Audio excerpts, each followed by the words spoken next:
एक वक्त था जब सरजमी टीटागढ़ में रामनवमी के मौके पर मदद के नाम पर बातचीत की कोशिश की जाती थी और आज बैरकपुर विधायक राजनीति की क्यादत में रामनवमी के एक रोज कबल इंसान को जोड़ने और एकता भाईचारे की बात कही जा रही है।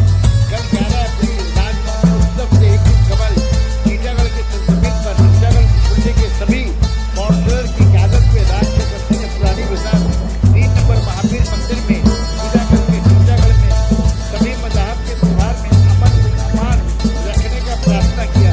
इस मौके पर टीटागढ़ शहर कांग्रेस के सदर ओम प्रकाश साहू, तृणमूल यूथ कांग्रेस के सदर Umesh Sharma, chairman general committee Kamlesh Sahu, councillor Arman Mandal मौजूद रहे।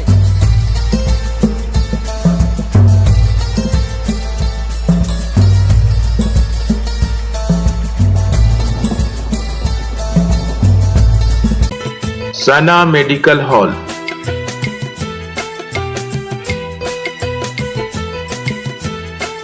%10 discount on every medicine. Oxygen cylinder also available.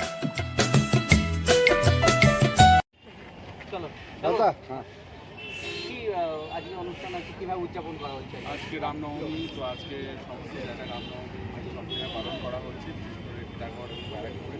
এবং যেখানে রামনবমী হচ্ছে রামকে ফাইট করা হচ্ছে, আমি সব জায়গায় যাচ্ছি এবং সবাইকে একটা কথাই বলবো যে রামনবমীর অনেক অনেক শুভেচ্ছা সবাইকে। সবাই থাকুন, সবাই ভাইচারা বজায় রাখুন, সম্প্রীতি বজায় রাখুন, ভালোবাসুন মানুষকে আরও বেশি করে এবং নিজেকে ভালোবাসুন। राजदा रमजान महीना है, पहला बैसाखी है, ये पहला बैसाख है और ना या रामनवमी है। क्या मैसेज देना चाहेंगे आप बैरकपुर और टीटागढ़ के वासियों को? यही मैसेज देना चाहूँगा कि सब खुश रहिए, मिलजुल के रहिए, भाईचारा बन के रहिए, प्यार से रहिए और प्यार बांटिए। बहुत